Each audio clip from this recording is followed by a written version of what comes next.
Imagina despertar con una llamada que cambie tu vida para siempre. Tenemos a tu hermano. Si quieres verlo vivo de nuevo, junta el dinero. Y para que veas que vamos completamente en serio, revisa tu buzón.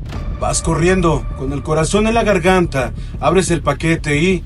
ahí está, un trozo de carne de ensangrentado.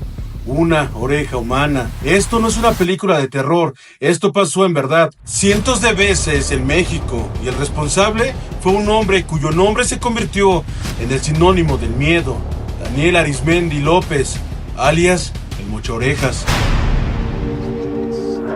Esto es Portales del Más Allá.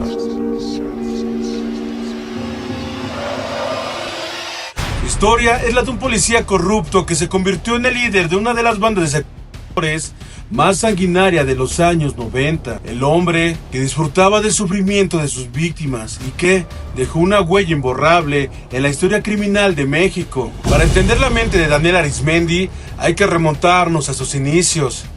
Nació en 1958 en el Estado de México, en una familia de clase baja. Desde joven mostró inclinación por el crimen, pero también supo cómo camuflajearse en el sistema.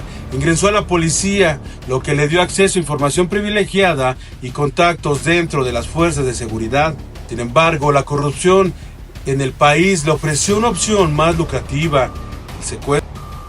Al principio operaba en las sombras, trabajando con grupos pequeños y manteniendo un perfil bajo, pero con el tiempo, su crueldad y su ambición lo llevaron a construir su propio imperio de terror. Arizmendi no solo se torturaba. La forma en que operaba su banda era meticulosamente calculada. 1. Selección de víctimas. No secuestraba a cualquiera. Investigaba sus objetivos con semanas o meses de anticipación. Buscaban empresarios, comerciantes y personas con familiares dispuestos a pagar grandes sumas. 2. El secuestro.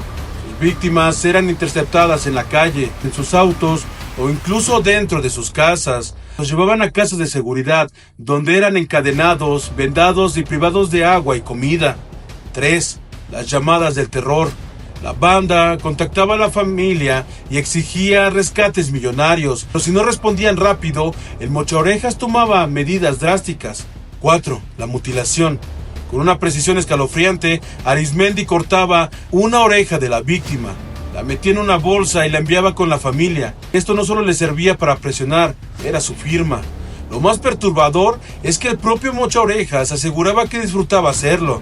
Para él no se trataba solo de dinero, era un placer personal ver el sufrimiento de los demás.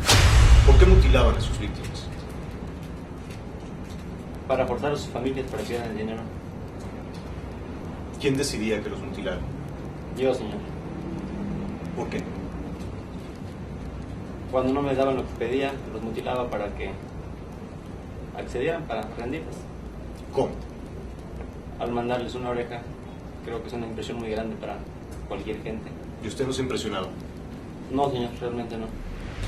Pero no siempre se limitaba a las orejas. Si alguien tardaba demasiado en pagar, podía cortar dedos, mutilar otras partes del cuerpo o simplemente ejecutar a las víctimas. El miedo que generó fue tan grande que hubo familias que pagaron rescates sin siquiera negociar. Sabían que estaban lidiando con un monstruo sin piedad. ¿Cómo es posible que un hombre así operara durante años sin ser atrapado? La respuesta es simple: corrupción. Arizmendi tenía contactos dentro de la policía y el gobierno. Sabía cómo sobornar a los oficiales correctos y tenían informantes en todos lados. Cada vez que la policía se acercaba, cambiaba de casa, de estado o de identidad. Su banda tenía casas de seguridad en Ciudad de México, Estado de México, Morelos, Guerrero y Michoacán. Además, nunca se quedaba con el dinero. En cuanto recibía el pago de un rescate, lo lavaba comprando propiedades y negocios, asegurándose de que no hubiera rastro de su fortuna. Pero como todo criminal, se cree intocable y un día cometió un error. A finales de los 90s, la presión sobre su grupo comenzó a aumentar. La policía ya tenía información clave y sabían que estaban cerca de capturarlo.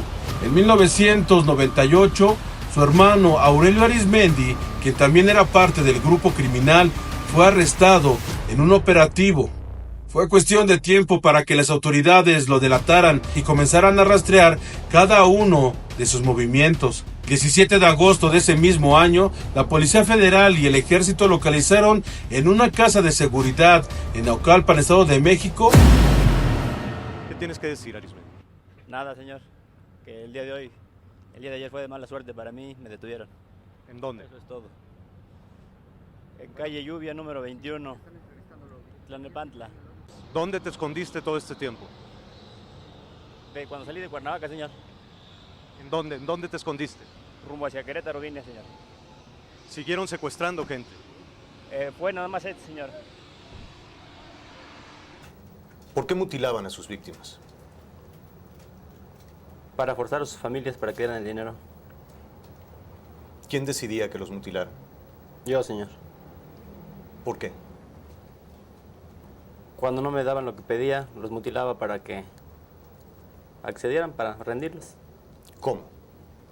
Al mandarles una oreja, creo que es una impresión muy grande para cualquier gente. ¿Y usted no se impresionaba? No, señor, realmente no. ¿Cómo realizaban las mutilaciones? Con tijeras de pollero. ¿Quién? Yo, señor. ¿Usted personalmente? Sí. Oiga, ¿puedo ver sus orejas?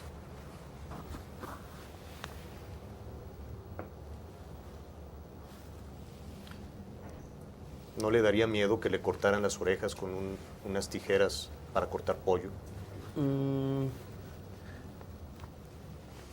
De saber lo que lo he hecho, si fuera por venganza, no, señor. ¿Alguno de sus familiares? Ahí sí, señor. ¿Qué pasaría, por ejemplo, si secuestraran a su hija y a su hijo y le mandaran una oreja? Pues me sentiría muy mal. Pero si tuviera yo el dinero, lo daría. Lo que me estaban pidiendo, lo daría. Hiciera una negociación. ¿Y qué castigo pediría para quien mutile a su familia? Pues la pena de muerte. Y si yo pudiera, yo personalmente matarlo. Si no a él, o a cualquiera de su familia, o a toda su familia. ¿Y por qué siguió secuestrando? Mucha gente piensa que es por el dinero, pero nada más era por saber si sabía hacerlo o no podía hacerlo. Un reto.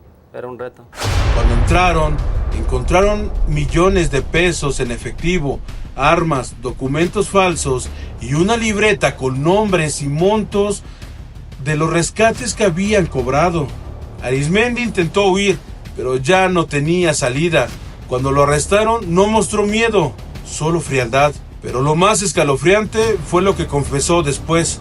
Durante los interrogatorios, Arismendi dejó claro que nunca sintió remordimiento. El negocio de secuestro es el mejor.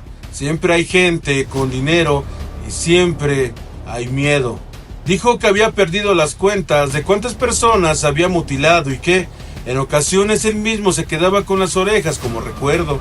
Lo condenaron a más de 300 años de prisión por secuestro, homicidio y crimen organizado, pero su historia quedó marcada como una de las más oscuras en la historia criminal de México. A pesar de su encarcelamiento, su legado del terror no se borró. Su nombre sigue siendo mencionado cada vez que se habla de secuestro en el país. México ha enfrentado a muchos criminales despiadados y pocos han causado tanto pánico como el mochaorejas. Violencia, el secuestro, corrupción siguen siendo un problema y casos como este recuerdan hasta dónde puede llegar la maldad humana cuando no conoce límites. Pero la pregunta aquí es, ¿realmente hemos aprendido la lección? Déjamelo en los comentarios. ¿Qué harías si recibieras un paquete con una oreja humana? ¿Pagarías sin dudar o buscarías ayuda? Si el video te gustó, por favor suscríbete y comparte este contenido. Gracias.